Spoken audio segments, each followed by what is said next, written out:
Confesso, avevamo molte aspettative dall'Amazzonia, ma questo va ben oltre quello che ci eravamo immaginati. Un misto di fascino e soggezione, un susseguirsi di emozioni forti che solo la foresta amazzonica può regalare. Stiamo per mostrarti la nostra avventura nel polmone verde del mondo, uno dei luoghi più affascinanti di tutto il pianeta.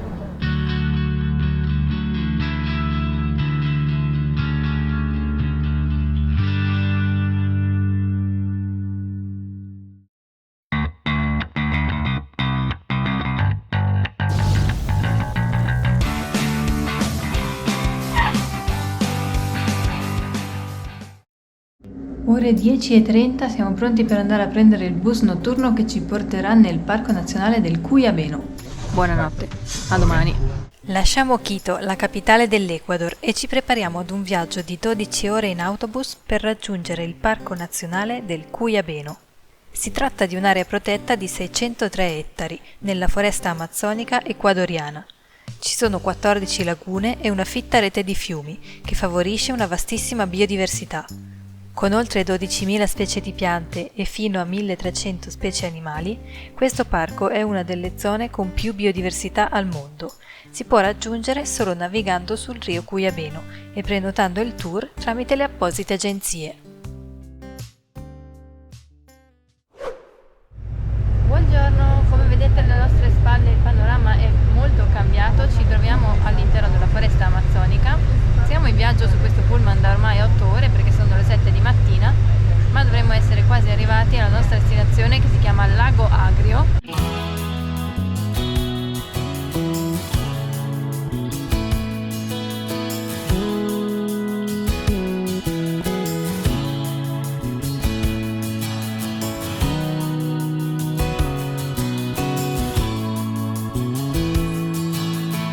Il pullman ci ha scaricati in questo, non so se è un ristorante, un lodge, cosa sia. Secondo te cos'è sto posto? Questo qua appunto è un ristorante, sì. Quindi ora siamo tutti qui in attesa di nuove istruzioni, perché qua non è che ti dicono bene come funzionano le cose, ti dicono scendi. Alle 9 vengono a prenderci a tutti. Partiamo sì, ma da come? qua alle 9. Con un altro bus? Con una canoa? Con cosa? A piedi? Non lo so.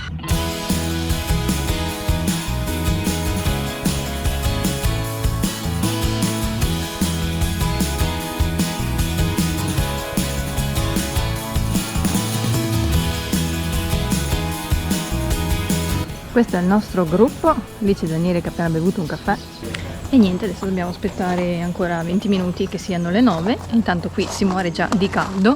Non ho capito bene di che nazionalità siano i nostri compagni di gruppo, vediamo, li conosceremo.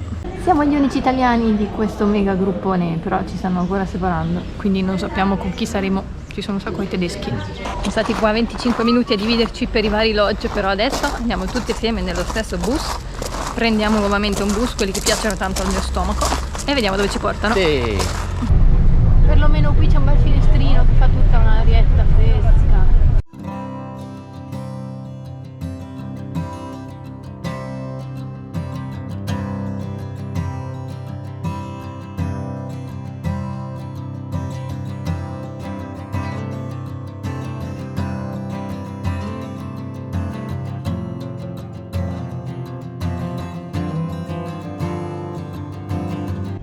Proprio che siamo arrivati all'alba delle 11:30, siamo in viaggio a 12 ore e mezza, finalmente si scende anche da questo bus. Questo è il fiume da cui partono le canoe, questo è un esempio delle canoe che vengono utilizzate per arrivare ai lodge. Siamo qui con un'altra coppia di ragazzi che va nel nostro stesso lodge, siamo gli unici a quanto pare e nessuno sa cosa dobbiamo fare, quindi aspettiamo ancora. Questa è una mappa della zona in cui ci troviamo, noi dobbiamo percorrere tutto quel fiume fino alla Laguna Grande. I numerini sono i numeri dei vari lodge, mentre lì in fondo si vedono le differenti popolazioni che abitano questo territorio. Siamo saliti a bordo, stiamo partendo, gli zaini li abbiamo caricati e qui c'è il nostro autista.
di navigazione sembra che siamo arrivati.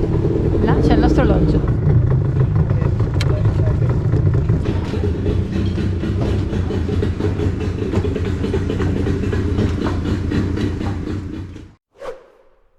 Ok ragazzi, aggiorniamoci, siamo arrivati al lodge, ci hanno subito piantato in mano una limonata e messo in tavola il pranzo, quindi non abbiamo fatto in tempo di prendere il nada. Siamo con un gruppo di ragazzi, 3 svizzeri e 2 tedeschi, ora invece ci stiamo cambiando, ci siamo fatti una doccia perché tra poco ci portano nuovamente fuori con una canoa, questa volta non a motore ma a remi, e poi possiamo andare a fare il bagno nella laguna. Questa è la nostra minuscolissima camera. Qui ci sono io, ma sono piotto. Lì c'è il bagno, non ve lo faccio vedere perché c'è dentro Daniele che sta facendo la doccia. Sarà che siamo proprio qui di fianco al bosco e non c'è un filo d'aria, ma si crepa di caldo e a far niente si suda, quindi abbiamo paura che stanotte dormiremo poco.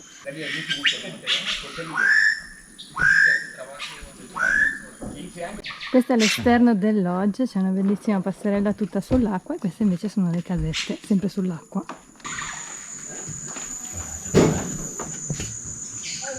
Siamo pronti tutti il canoa a remare. Non è vero, io non remo. Facciamo un cambio di canoa perché eravamo troppo stretti.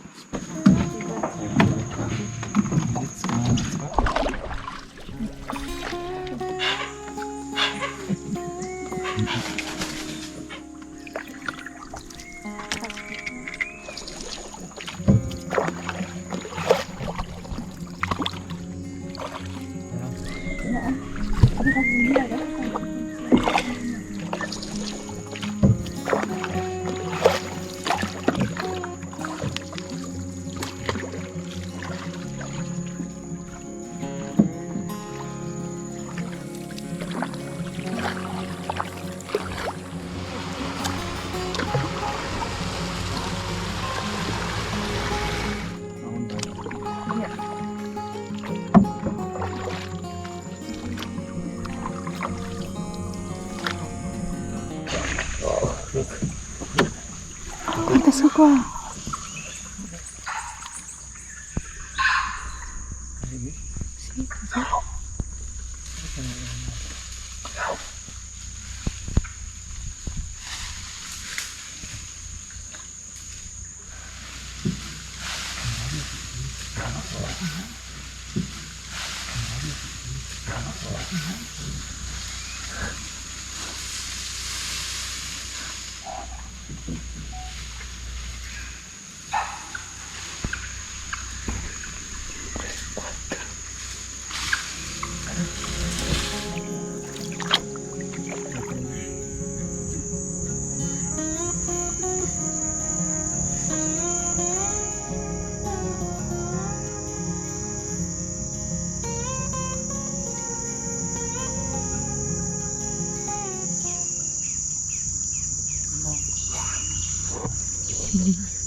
Buongiorno a tutti, sono le 7 di mattina, qui c'è già un gran bel via vai di uccelli, tuttavia questa notte abbiamo dormito benissimo, sarà che eravamo parecchio stanchi dopo la pagaiata. Stamattina andremo a fare un giro prima in canoa e poi da lì una camminata nella foresta, poi torneremo per pranzo, nel pomeriggio torneremo alla Laguna Grande dove siamo stati ieri sera a fare il bagno e da lì invece faremo una camminata notturna per vedere ragni e altre cose. Il prezzo che abbiamo pagato per stare qui 4 giorni e 3 notti è di 320 euro a testa, è tutto incluso, quindi il trasporto in bus, il trasporto in canoa, i pasti, ovviamente il pernottamento, le escursioni, è tutto incluso in questo prezzo. La corrente è principalmente fatta con i pannelli solari, perché di sole qui, come sappiamo, ne hanno tanto, anche tanta pioggia. Non c'è internet, non c'è campo del telefono, siamo completamente isolati per 4 giorni. Ci sono diverse capanne dove dormire, quella è l'area comune dove ci si può rilassare o leggere un libro, quelle sono tutte casette dove dormire. Questa è nuova, è una bellissima torre, infatti chi è qua sicuramente è molto fortunato. Noi siamo là.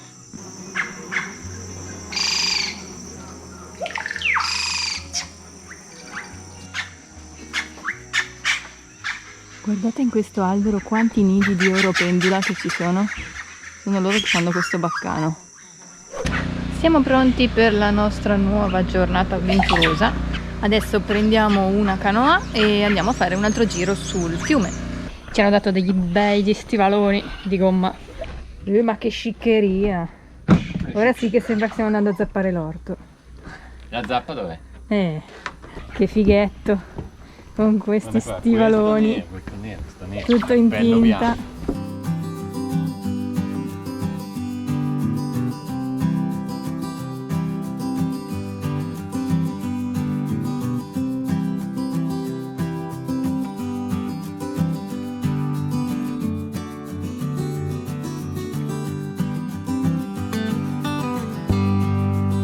La guida ci stava raccontando che tutte queste piante rimangono sott'acqua per almeno 11 mesi. Ci troviamo a 1 chilometro a sud dell'equatore e siamo in un angolo dell'Ecuador che si trova tra Colombia e Perù.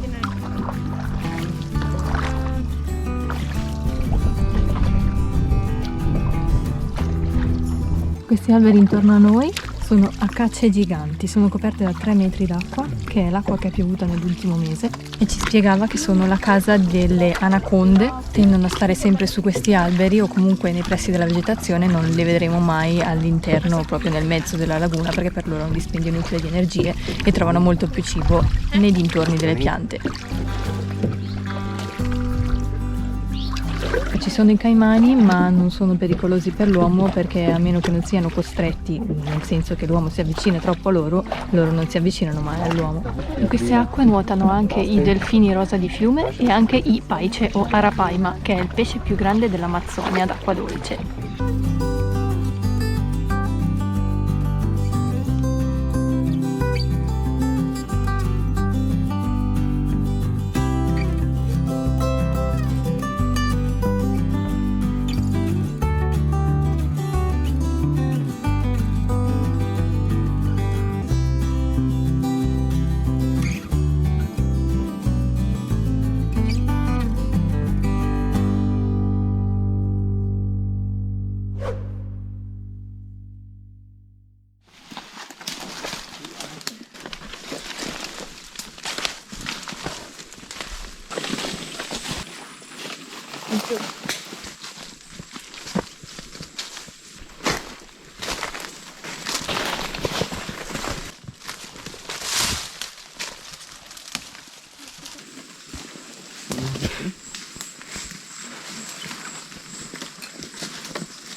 Avete capito a cosa servivano gli stivali? Essenziali qui dentro. Siamo tornati al lodge, abbiamo pranzato, siamo qua che ci stiamo rilassando, adesso tra un paio d'ore andiamo a fare altre attività nel pomeriggio e dopo facciamo una camminata notturna per cercare ragni. Stavo volta prendiamo la canoa a motore. Ieri, appena prima di arrivare nella Laguna Grande, abbiamo visto i delfini rosa di fiume. Adesso vi faccio vedere qualche immagine. Praticamente sono dei delfini di acqua dolce, molto simili ai delfini che conosciamo bene del mare.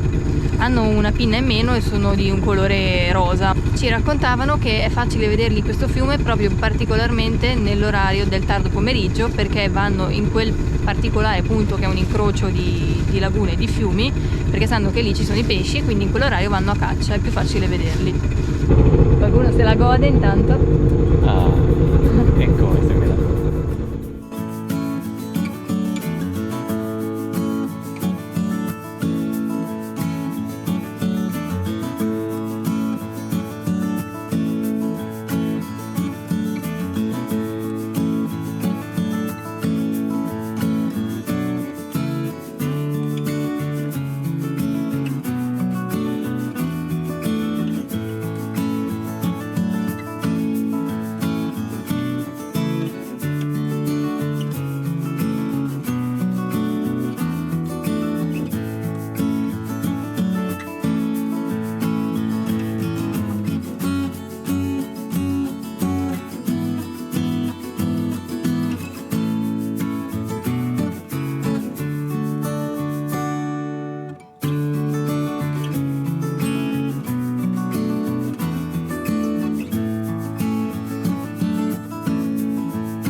La foresta amazzonica non ha ancora finito di stupirci. L'avventura continua nel prossimo episodio.